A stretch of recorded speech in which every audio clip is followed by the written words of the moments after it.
ಇದು ಮೊದಲು ಚವನ ಋಷಿಗಳ ಆಶ್ರಮ. ಇಲ್ಲಿ ಕೆಳಗಡೆ ರುದ್ರದೇವರ ದೇವಾಲಯ ಇದೆ. ಅಲ್ಲಿ ರುದ್ರದೇವರನ್ನ ಆರಾಧನೆ ಮಾಡಿಕೊಂಡು ಚವನ ಋಷಿಗಳು ಕಾಲವನ್ನು ಕಳೀತಾ ಇದ್ದರು. ಅವರಿಗೆ ಲೋಕ ಕಲ್ಯಾಣಕ್ಕೋಸ್ಕರವಾಗಿ ಒಂದು ಯಜ್ಞ ಮಾಡಬೇಕು ಅಂತ ಇಚ್ಛೆ ಆಯಿತು.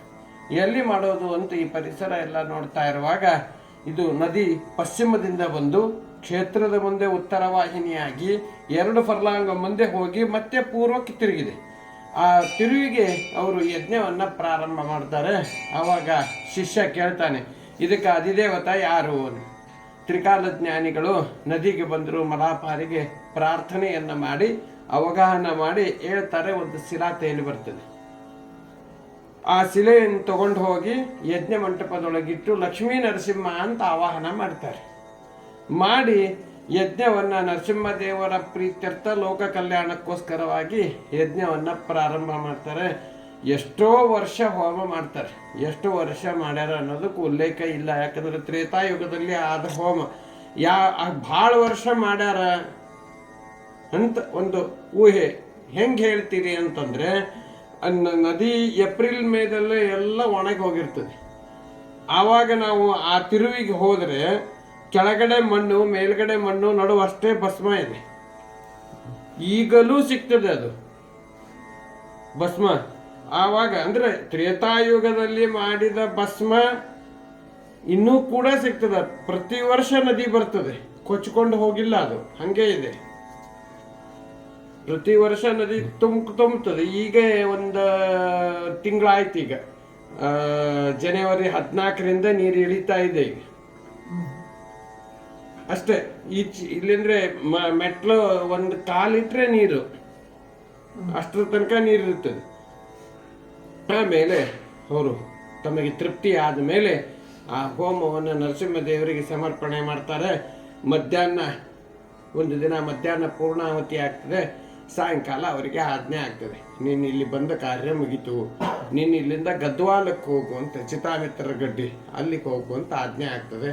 ಆವಾಗ ಆ ಶಿಲಾ ತಂದು ಹೊಳೆ ಒಳಗೆ ವಿಸರ್ಜನೆ ಮಾಡಿ ಅವರು ಹೋಗ್ಬಿಡ್ತಾರೆ. ಅವ್ರು ಅಂದ್ಕೊಂಡಂಗೆ ಆಗ್ತದೆ. ಯಾರು ಬರೋರಿಲ್ಲ, ಹೋಗೋರಿಲ್ಲ. ಆ ರುದ್ರದೇವರ ಪೂಜೆ ಇಲ್ಲ, ಅಶ್ವತ್ಥ ವೃಕ್ಷದ ಪೂಜೆ ಇಲ್ಲ. ಹೀಗಿರ್ಲಿಕ್ಕಾಗಿ 17ನೇ ಶತಮಾನದೊಳಗೆ ವಿಜಯನಗರದ ಅಚ್ಯುತರಾಯ ಗೋವಾಕ್ಕೆ ಹೋಗ್ತಾ ಇರ್ತಾನೆ. ಅವನಿಗೆ ಆಕಾಶವಾಣಿ ಆಗ್ತದೆ, ನೀ ಗೋವಾಕ್ಕೆ ಹೋಗ್ಬೇಡ, ಅಪಜಯ ಆಗ್ತದೆ. ಅದಕ್ಕೆ ನೀನೇನು ಮಾಡು, ಚವನ ಋಷಿಗಳು ಪೂಜೆ ಮಾಡಿದ ರುದ್ರದೇವರು ಅಶ್ವತ್ಥ ವೃಕ್ಷದ ಒಂದು ಗುಂಪಿದೆ, ಅದರ ಪರಿಸರ ಎಲ್ಲ ಸ್ವಚ್ಛ ಮಾಡು, ಒಂದು ಪೂಜೆಗೆ ವ್ಯವಸ್ಥೆ ಮಾಡಿ ವಾಪಸ್ ವಿಜಯನಗರಕ್ಕೆ ಹೋಗುವಂತ ಆಜ್ಞೆ ಆಗ್ತದೆ. ಆವಾಗ ತನ್ನ ಸೈನಿಕರನ್ನ ಬಿಡ್ತಾನೆ.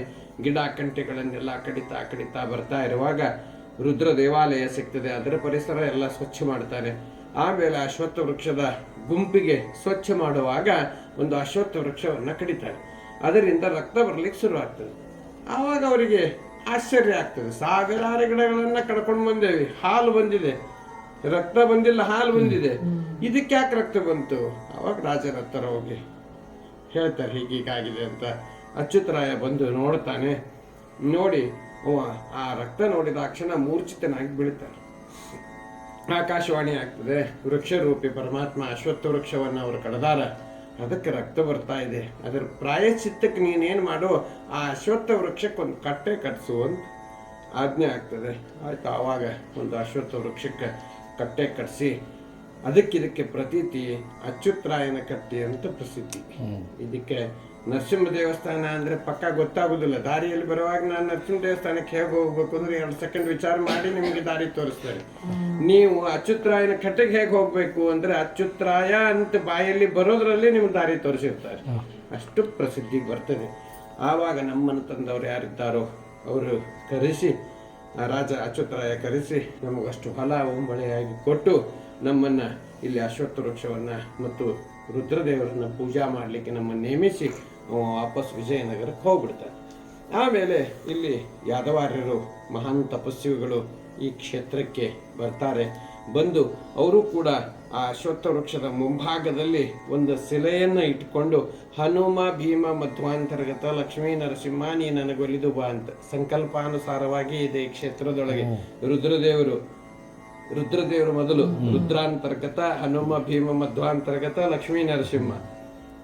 ಆಮೇಲೆ ಅವರು ಅಲ್ಲೇ ಹನುಮ ಭೀಮ ಮಧ್ವರಂದು ಒಂದು ಶಿಲೆಯನ್ನು ಇಟ್ಟುಕೊಂಡು ಅವನ ಆವಾಹನ ಮಾಡಿ ಎಷ್ಟೋ ವರ್ಷ ಇಲ್ಲಿ ತಪಸ್ಸು ಮಾಡ್ತಾರೆ ಯಾದವಾರ್ಯರು. ಅವರ ತಪಸ್ಸಿಗೆ ಭಗವಂತ ಮೆಚ್ಚಿ ಅನುಗ್ರಹ ಮಾಡೋಣ ಇನ್ನ ಅಂತ ಹಾಗೆ ಅನುಗ್ರಹ ಮಾಡೋದಲ್ಲ ದೇವರು. ಒಂದೆರಡು ಪರೀಕ್ಷೆಗಳನ್ನು ಕೂಡ ಒಡ್ತಾನೆ.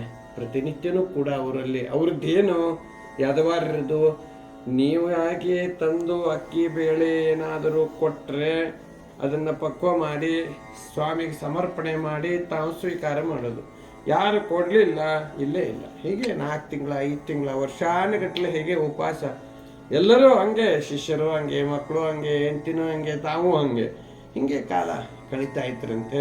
ಆವಾಗ ಒಂದು ದಿನ ಇನ್ನು ಅನುಗ್ರಹ ಮಾಡೋಣ ಅಂತ ಹೇಳಿ ಅವತ್ತಿನ ದಿನಾನೂ ಕೂಡ ಮನೆಯಲ್ಲಿ ಏನೂ ಇಲ್ಲ, ಸ್ವಚ್ಛ ಮನೆ.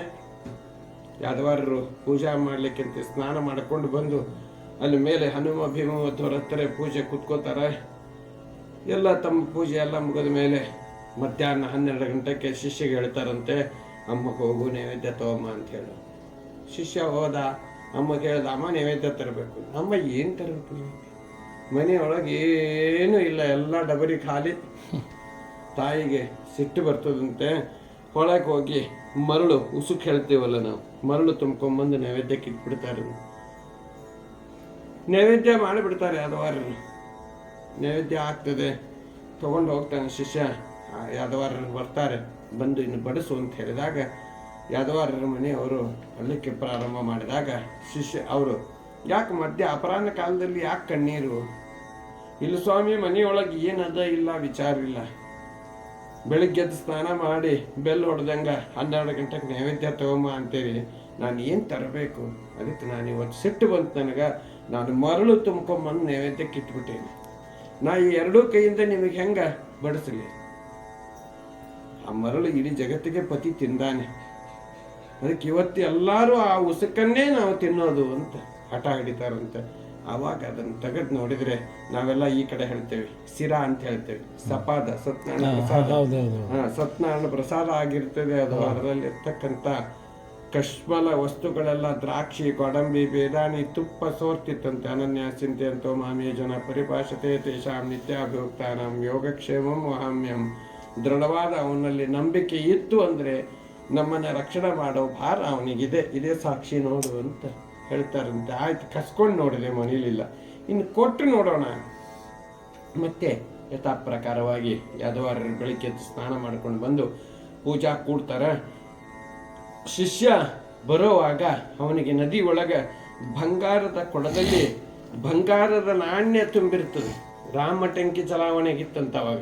ಆ ಕೊಡ ಸಿಗ್ತದೆ. ಬಹಳ ಸಂತೋಷದಿಂದ ಹೊತ್ಕೊಂಡು ಓಡಿ ಬರ್ತಾರಂತೆ. ಆವಾಗ ಆಚಾರ್ಯ ಅಂದ ತಕ್ಷಣ ಕಣ್ಣು ಮುಚ್ಚಿಬಿಡ್ತಾರಂತೆ ಯಾದವಾರರು. ಅದು ಕಲಿ, ನಮಗೆ ಸೇರ್ಬೇಕಾಗಿರತಕ್ಕಂಥದ್ದು ವಸ್ತು ಅಲ್ಲ ಅದು. ಅದು ಎಲ್ಲಿತ್ತೋ ಅಲ್ಲಿ ಹೋಗಿ ಇಟ್ಟು ಗೋಮಯ ಮೃತ್ತಿಕ ಹಚ್ಚಿಕೊಂಡು ಸ್ನಾನ ಮಾಡಿ ಬರಬೇಕು ಅಂತ ಆಜ್ಞೆ ಮಾಡ್ತಾರಂತೆ.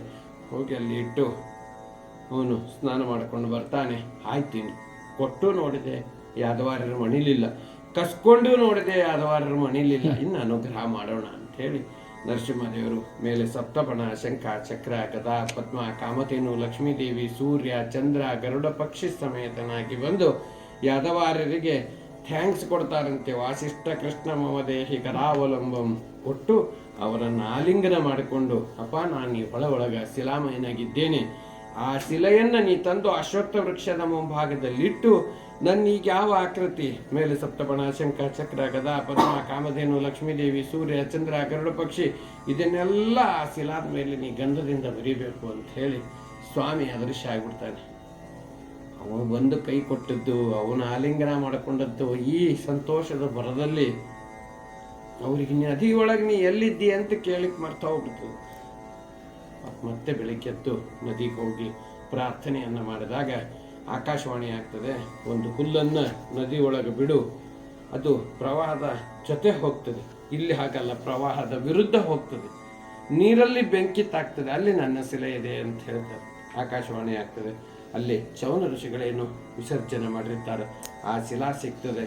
ಅದನ್ನು ತಗೊಂಡು ಬಂದು ಅಶ್ವತ್ಥ ವೃಕ್ಷದ ಮುಂಭಾಗದಲ್ಲಿಟ್ಟು ಅವರು ತಾವ್ಯಾವ ರೀತಿ ನೋಡಿದ್ರೋ ಅದೇ ರೀತಿ ಗಂಧದಿಂದ ಬರೆದಿದ್ದಾರೆ.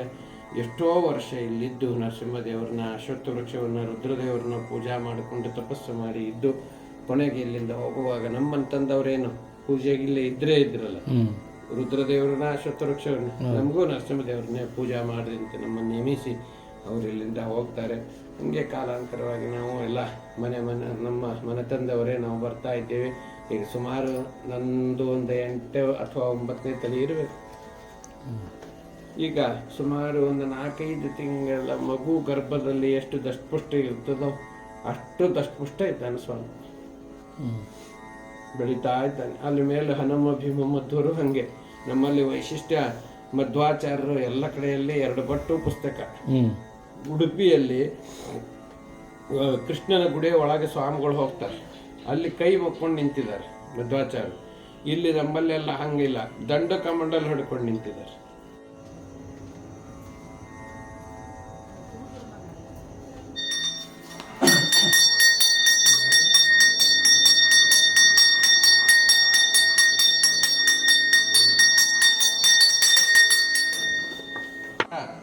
ಚಂದ್ರ, ಸೂರ್ಯ, ಗರುಡ ಪಕ್ಷಿ, ಲಕ್ಷ್ಮಿ, ಇದು ಇಲ್ಲಿ ಕಮಲದ್ದೇಟು ಲಕ್ಷ್ಮೀ ದೇವಿ, ಇದು ಆಕಳು, ಇದೇ ಶೇಷನೇ ಕೆಳಗಾಸನ. ಸ್ವಾಮಿ ಪೂರ್ತಿ ಕೂತಿಲ್ಲ, ಪೂರ್ತಿ ನಿಂತಿಲ್ಲ, ವೀರಾಸನದಲ್ಲಿ ಇದೆ.